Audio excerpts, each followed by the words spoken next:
Okay, this is the third segment. Oh, let me get my glasses.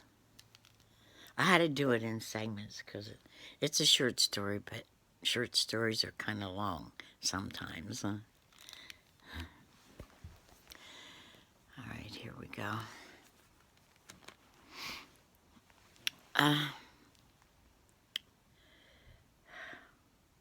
They used to acknowledge her as Hannah. Oh, Hannah, not Gamada Speranza's daughter, but Hannah, strong, outspoken, talented. Hannah, like she was a noblewoman of the neighborhood. I had 7 uncles and 3 aunts, and my mother was number 11 of 13. 2 had passed, a daughter in Italy, and her oldest son, my Uncle America. He was 17 when he died of a burst appendix. My youngest uncle, number 12, took his name, America. We called him Uncle Mickey. He was also my godfather. And I became an American teenager with a godfather named America.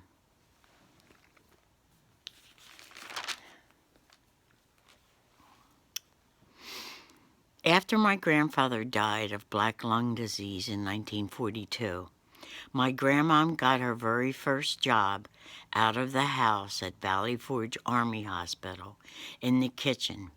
Her very first Social Security check was for $34. She always had change in her black leather change purse. Don't ask me how I know this. My grandmother Speranza was a dedicated Catholic from the old country. She attended Mass every single day of her life until just before she passed. She walked there at 6:30 in the morning to go to 7 o'clock Mass. And she did not drive a vehicle ever. Even in the winter, there was always some kind person taking her to Mass when it snowed or rained. She loved the church so much that after regular Mass, if there happened to be a funeral Mass, she would stay for that. During the day, she would read her Italian prayer books in between watching the news on TV. And of course, she would nap in her chair. She was in her late 70s when I was a child. She was our babysitter. My parents separated when I was 4, and we lived with my grandmother in her house, the one at 409 North 5th Avenue, the coldest street in town.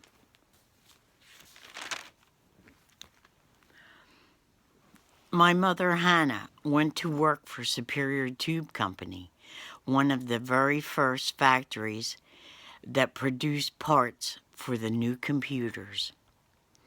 Before Silicon Valley was a place on the map, my mother never had a computer, but in her late life, she loved to play video games. Super Mario was her favorite. It seems they went on strike every 2 years when their contract was up, usually in the summer, and they would carry their placards in front of Superior Tube for a couple of weeks until negotiations were settled. She belonged to a union, and she was a Democrat, as was the whole family. Blue-collar, hard workers, paycheck to paycheck, union members. The United Steelworkers and the Teamsters. At that time, my mother was a single mother, raising 3 children. Today, you would call her a liberated woman. At that time, there were no support groups for such women, they being in the minority. The one thing she was not liberated from was the tradition of church and family. The family still meant the most in her life. And since she was a devout Catholic, she did not divorce my father or remarry. She was stalwart and dependable. With a holy intention, she took care of the three of us and our grandmother until Grandmom died, and we completed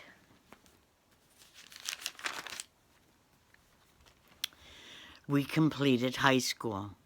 She was the epitome of hospitality to her family, the Sunday Mafia.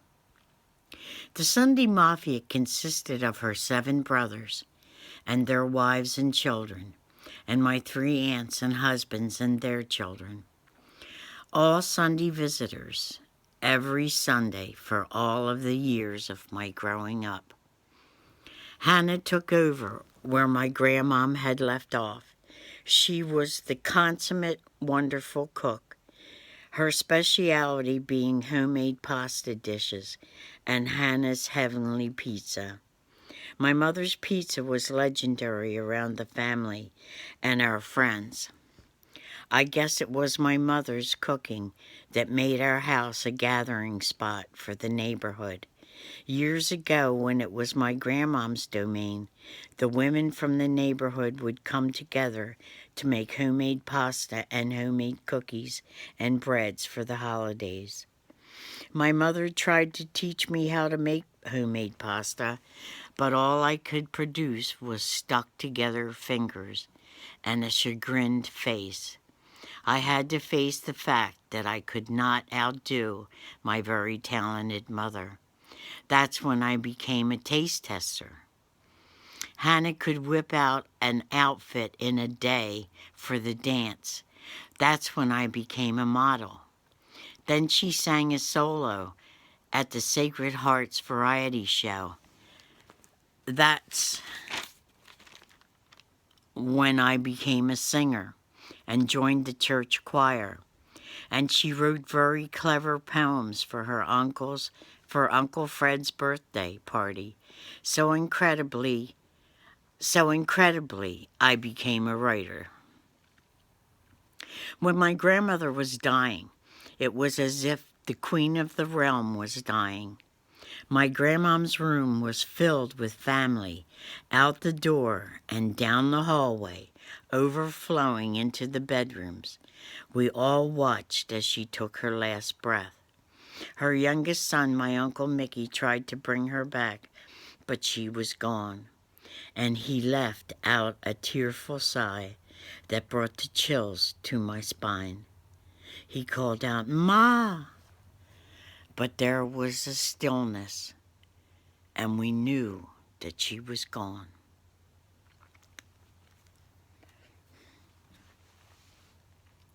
Speranza Bizzari Capiferri, mother of 13, widow of Emilio Capiferri, has died 2 weeks before her 89th birthday in the spring of 1973.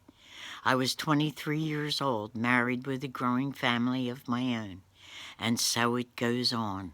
Families come from the families before and go on until there is no more.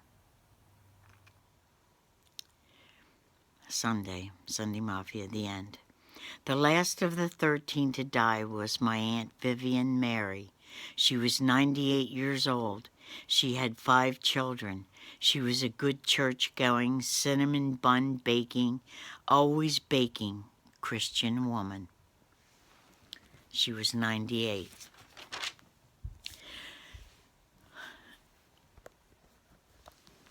That is the Sunday Mafia. There were 13. 2 had passed. But my mom was the 11th of 11 children, born on the 11th of August, 1923. She lived through World War II, the Depression, the peace that came afterwards. There's a lot more to the story, but this is your basic Sunday Mafia. They came every Sunday to visit my grandmother, and my mother entertained them because she was a wonderful woman. And she sacrificed and I love her, and I love my family. Amen.